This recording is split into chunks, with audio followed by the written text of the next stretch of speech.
मैं शिवमान सोलंकी अपने YouTube channel law testing में आपका स्वागत करता हूं। आज मैं आपको notice of appearance before police officer यानी सेक्शन 41A के ऊपर चर्चा करूंगा और इसके अलावा 41B, C, D के ऊपर भी चर्चा करूंगा। Notice of appearance before police officer, the police officer shall in all cases where the arrest of person is not required under the provision of subsection 1 of section 41, issue a notice directing the person against whom a reasonable complaint has been made or credible information has been received or reasonable suspicion exists that he has committed a cognizable offence to appear before him or such other place as may be specified in the notice. The police officer, यहाँ पर 41A के पहला para में बताया गया है कि जो पुलिस ऑफिसर होता है, यदि उसे कोई कंप्लेंट मिलती है और जिस कंप्लेंट में उसको कोई क्रेडिबल और इंफॉर्मेशन मिलती है, यानी कोई विश्वसनीय सूचना मिलती है या कोई विश्वसनीय संदेह उसको पैदा होता है कि उस व्यक्ति ने कोई कॉग्निबल ऑफेंस किया है, तो उस परिस्थिति में वो जिसको सेक्शन 41 सब क्लॉज 1 में गिरफ्तारी उसकी आवश्यक नहीं है, तो उस परिस्थिति में वो उसको नोटिस जारी करेगा to appear before him. Notice किसके लिए? कि वो उसके सामने हाजिर हो, या फिर such other places as may be specified in, यानी किसी अन्य स्थान पर भी जो है वो नोटिस के संदर्भ में उपस्थित होने के लिए कह सकता है।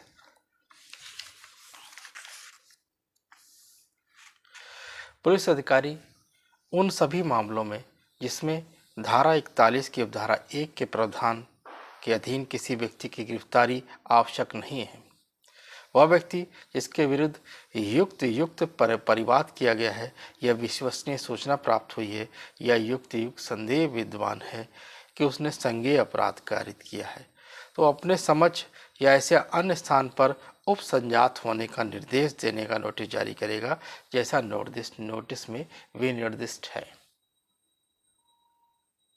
यहाँ पर यह बताया गया है कि कॉग्निबल ऑफेंस में यदि कोई कंप्लेंट उसको प्राप्त होती है पुलिस ऑफिसर को, और उस परिस्थिति में 41 सब क्लॉज 1 के तहत जो है अगर उसको गिरफ्तारी उसकी आवश्यक नहीं है, तब वो नोटिस जारी करेगा। एक तो ये कंडीशन है।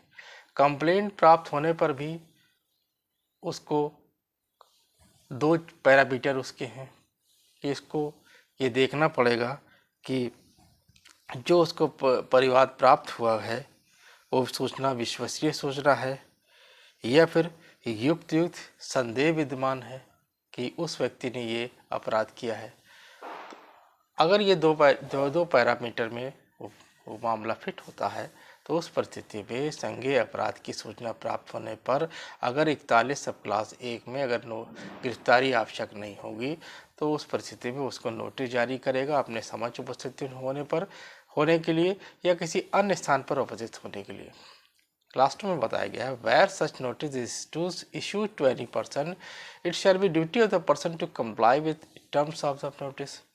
यानी जब किसी व्यक्ति को नोटिस प्राप्त होती है, तो ये उस व्यक्ति की ड्यूटी होती है, कर्तव्य होता है कि वो नोटिस में जो उसके टर्म्स दिए गए हैं उसका वो कंप्लायंस करे।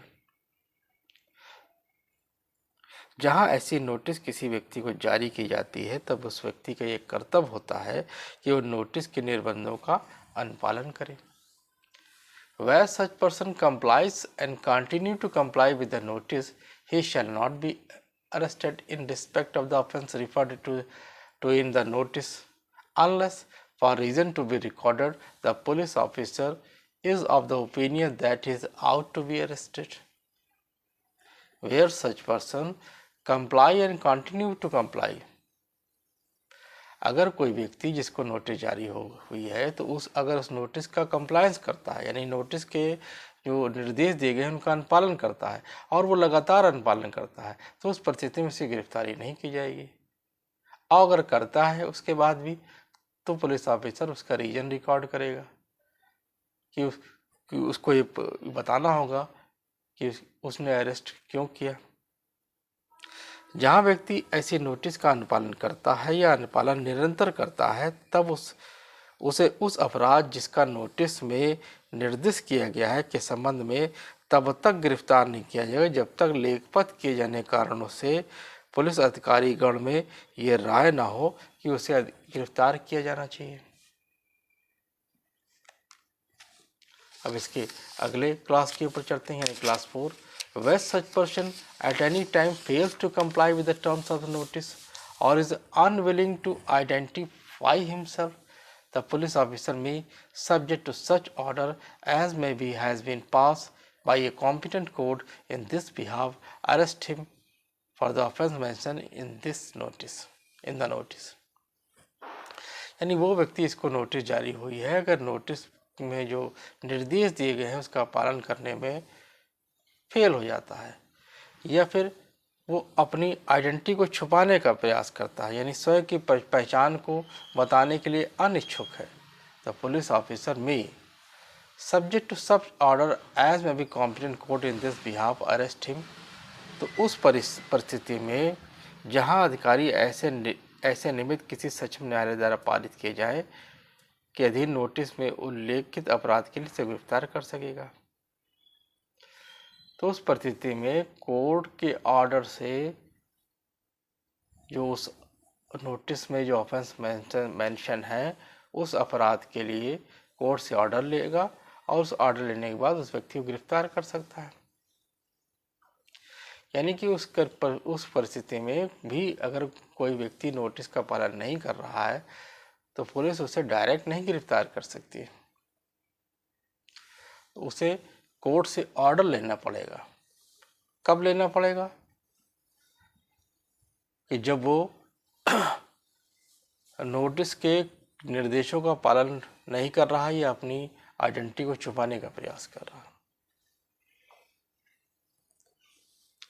लेकिन क्लास 3 में बताया गया है अगर वो नोटिस के आदेश का बराबर पालन कर रहा है तो उसे गिरफ्तार नहीं किया जाएगा।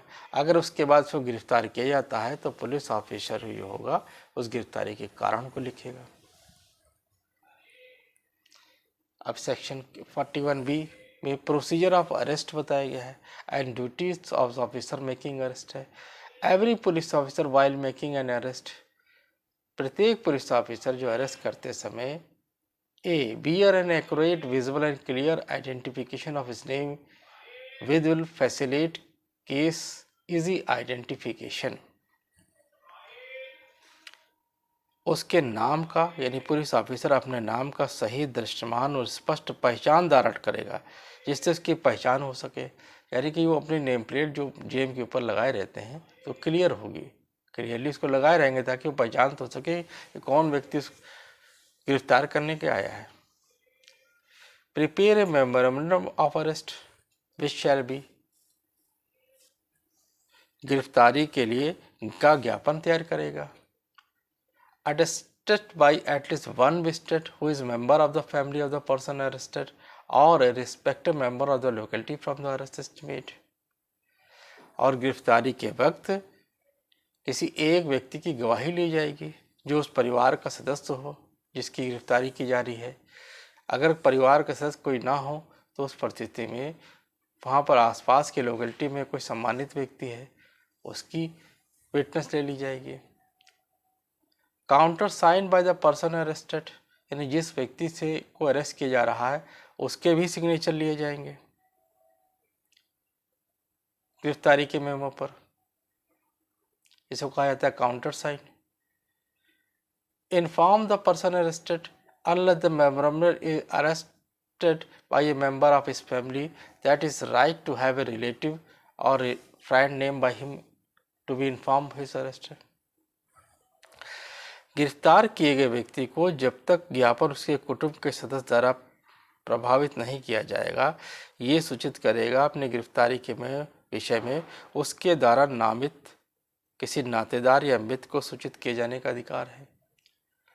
यानी कि अगर गिरफ्तारी के वक्त उसकी मेंबर ऑफ फैमिली के द्वारा कोई विटनेस अगर नहीं किया गया है और विटनेस जो किया गया है उसकी लोकेलिटी में किसी व्यक्ति से द्वारा किया गया है तो उस परिस्थिति में जो गिरफ्तार जिसको किया गया है उसके पास अधिकार आता है कि वो अपने परिवार के सदस्यों को या अपने किसी मित्र को अपनी गिरफ्तारी के बारे में बता सकता है।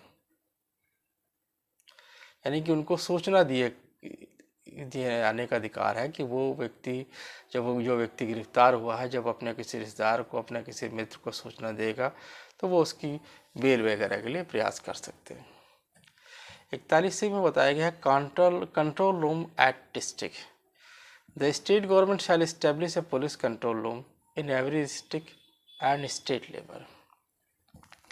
प्रत्येक जनपद में या राज्य स्तर पर एक पुलिस नियंत्रण कक्ष स्थापित किया जाएगा।